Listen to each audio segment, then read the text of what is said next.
Hema committee റിപ്പോർട്ടിലെ മൊഴിയുടെ അടിസ്ഥാനത്തിലെടുത്ത ആദ്യ കേസിലെ കുറ്റപത്രം സമർപ്പിച്ചു. കൊല്ലം സ്വദേശിയായ മേക്കപ്പ് ആർട്ടിസ്റ്റിന്റെ മൊഴിയുടെ അടിസ്ഥാനത്തിലായിരുന്നു കേസ്.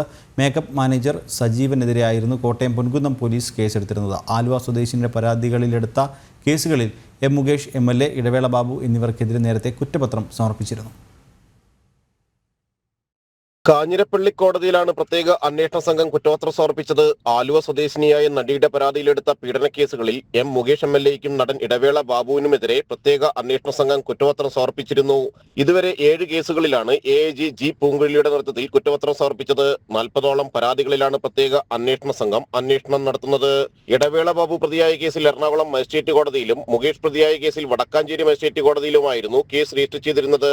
അമ്മ സംഘടന ജനറൽ സെക്രട്ടറിയായിരിക്കെ സംഘടനയിൽ അംഗത്വം വാഗ്ദാനം ചെയ്ത് അപമര്യാദയായി പെരുമാറി എന്നതായിരുന്നു കേസ്. 2011-ൽ സിനിമാ ചിത്രീകരണത്തിനിടെ ഹോട്ടലിൽ വെച്ച് അപമര്യാദയായി പെരുമാറി എന്നതാണ് മുകേഷിനെതിരായ കേസ്. വടക്കാഞ്ചേരി പോലീസായിരുന്നു കേസ് രജിസ്റ്റർ ചെയ്തത്. കേസുകളിൽ നേരത്തെ ഇരുവർക്കും ജാമ്യം ലഭിച്ചിട്ടുണ്ട്. മറ്റു പരാതികളിൽ കൂടി അന്വേഷണം പൂർത്തിയാക്കി തെളിവുകളും സാക്ഷിമൊഴികളും ഉള്ളതിൽ കുറ്റപത്രം സമർപ്പിക്കാൻ ഒരുങ്ങുകയാണ് പ്രത്യേക അന്വേഷണ സംഘം. ജനം, കൊച്ചി.